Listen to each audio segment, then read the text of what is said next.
Today is February 14, 2016, Valentine's Day. You hear the birds?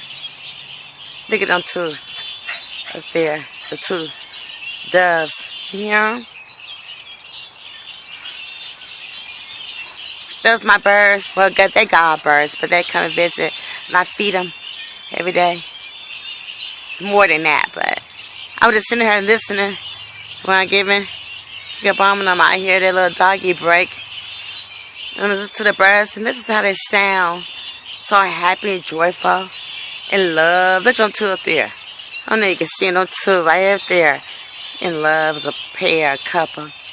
But anyway, just want to share that with you. Come be quiet.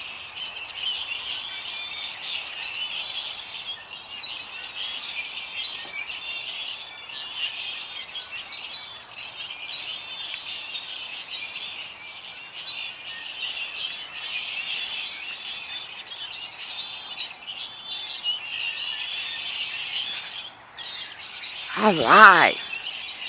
Okay. Ooh. You have some birds flying way up there in the air. There must be some eagles. Sometimes you have to fly above all your problems and situations sometimes. But anyway, we gotta say peace out, one love. Enjoy your day. Valentine's Day. If you don't have nobody, don't worry about it, honey. Love you, do you. Buy yourself a gift, treat yourself some dinner. Love you, don't be desperate. Alright, peace, bye.